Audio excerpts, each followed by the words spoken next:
तारीख 11 अप्रैल 2016 आरबीआई ने UPI launch किया।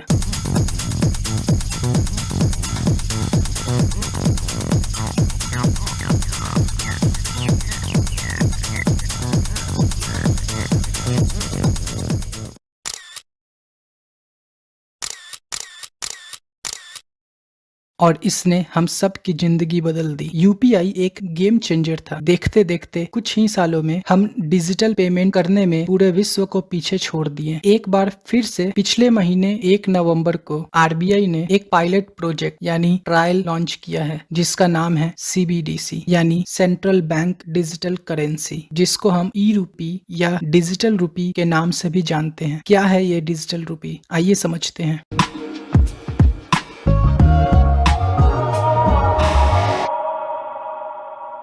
अब तक जो कैश हमारे पास थे वो एक कागज के बने हुए नोट थे, जिसे हम अपने हाथ से टच कर सकते थे यानी उसको छू सकते थे। लेकिन अब यह नोट की जगह हमें इनके फोटोज मिलेंगे जो कुछ इस प्रकार दिखेंगे, लेकिन हम इन्हें अपने हाथ से छू नहीं सकेंगे क्योंकि ये फोटोज हमारे मोबाइल फोन्स में होंगे। ये सभी बिल्कुल ओरिजिनल नोट के तरह ही हैं, जैसे हर एक कागज के नोट पर एक यूनिक नंबर और आरबीआई गवर्नर का सिग्नेचर होता है। ठीक उसी तरह हर एक डिजिटल नोट के फोटोज पर भी एक यूनिक नंबर और आरबीआई गवर्नर के हस्ताक्षर होंगे। साफ शब्दों में अगर समझें तो ये ई रूपी हमारे इंडियन रुपयों के कागज के नोट और सिक्कों का ही एक डिजिटल रूप है। ई रूपी एक डिजिटाइज्ड टोकन है फिजिकल कैश का उसी अमाउंट में। ये आरबीआई द्वारा ऑफिशियल डिक्लेयर्ड एक लीगल टेंडर है, जिसे इंडियन रुपीस के डिनोमिनेशन में ही रिलीज किया जाएगा। आप जैसे मार्केट में नोट चलाते हैं अपने सामान को खरीदने के लिए, ठीक वैसे ही अब आपको इस नोट के तस्वीर को दुकानदार के मोबाइल पर ट्रांसफर करना होगा और आपका काम हो जाएगा।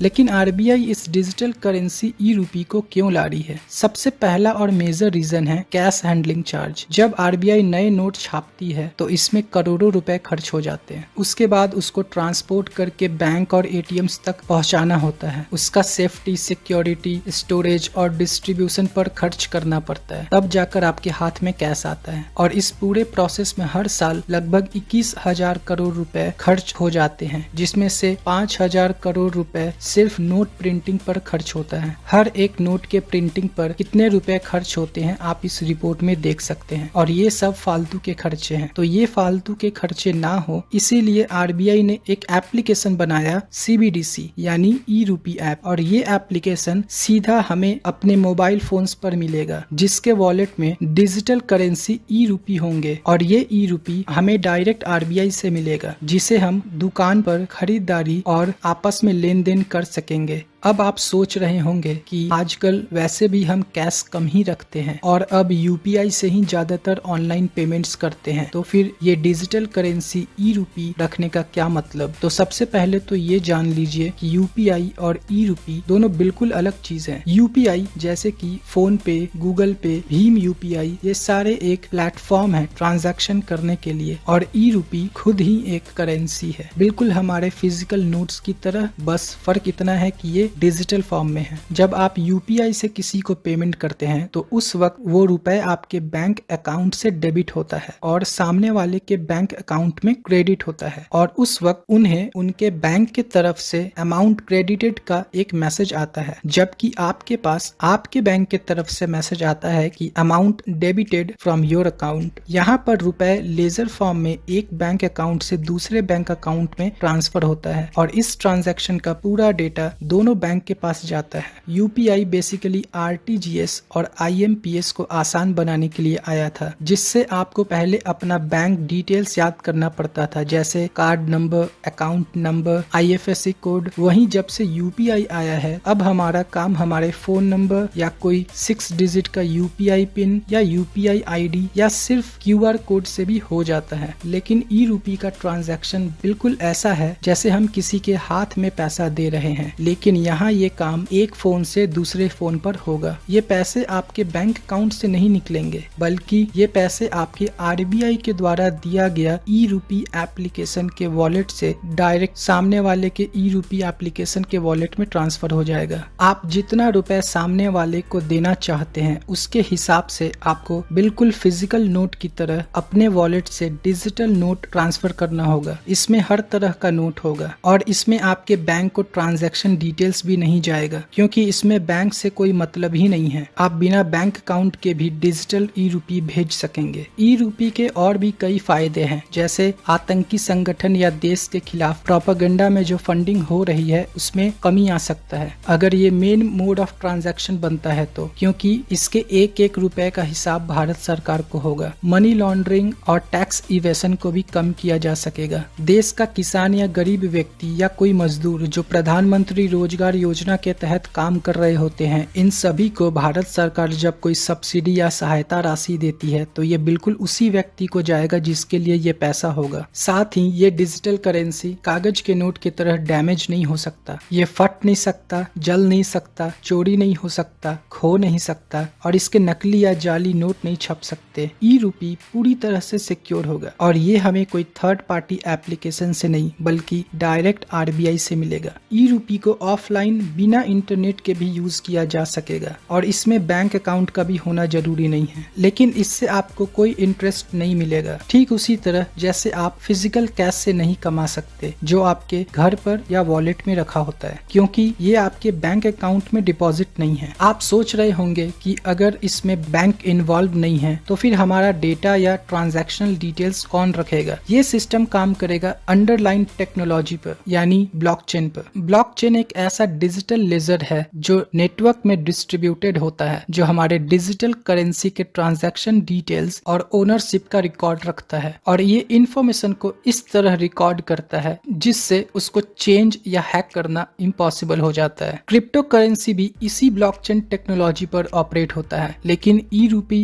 और क्रिप्टो करेंसी ये दोनों एक दूसरे से बिल्कुल अलग है। ई-रूपी एक सेंट्रलाइज्ड डिजिटल करेंसी है, यानी इसे सेंट्रल बैंक RBI ने इशू किया है। वहीं क्रिप्टो करेंसी एक डिसेंट्रलाइज्ड डिजिटल करेंसी है, जिसका मतलब ये किसी भी देश या गवर्नमेंट से लिंक नहीं है। ई-रूपी हमेशा RBI के कंट्रोल में ही रहेगा और इसका मॉनिटरिंग करता रहेगा, जबकि क्रिप्टो करेंसी को कोई भी ऑपरेट नहीं करता और कोई भी गवर्नमेंट इसके प्राइस को रेगुलेट नहीं कर सकता। ई-रूपी का वैल्यू हमेशा कांस्टेंट बना रहेगा, यानी स्थिर रहेगा। ये बिल्कुल फिजिकल रुपए जैसा ही सेफ है, जबकि क्रिप्टो करेंसी एक हाईली वॉलेटाइल डिजिटल करेंसी है जिसका वैल्यू डिमांड और सप्लाई पर डिपेंड करता है, जिससे वह हमेशा फ्लक्चुएट होता रहता है। ई-रूपी यानी CBDC एक private permission blockchain network use करता है, जिसमें रिकॉर्ड हुआ ट्रांजैक्शन डिटेल्स सिर्फ सेंडर, रिसीवर और RBI के पास रहेगा और ना कि पब्लिक के पास। मतलब इस नेटवर्क पर हर कोई डेटा को एक्सेस नहीं कर सकता। इसी वजह से इसे एक सेंट्रलाइज्ड सिक्योरिटी माना जाता है। इसमें यूजर का प्राइवेसी मेंटेन रहता है। वहीं क्रिप्टो करेंसीज ज्यादातर पब्लिक ब्लॉकचेन पर ऑपरेट होता है। इस पर हर कोई फ्री है उस नेटवर्क पर ट्रांजैक्शनल इंफॉर्मेशन को एक्सेस करने के लिए। तो ये RBI के तरफ से एक रिवॉल्यूशनरी स्टेप हो सकता है। अगर आपका कोई डाउट है ई-रूपी को लेकर तो नीचे कमेंट कीजिए। अगर आपको ये वीडियो पसंद आया हो तो इसे लाइक और शेयर कीजिए और ऐसे ही ढेर सारी वीडियोस के लिए हमारे चैनल को सब्सक्राइब करें। वीडियो में यहाँ तक बने रहने के लिए आपका बहुत बहुत धन्यवाद।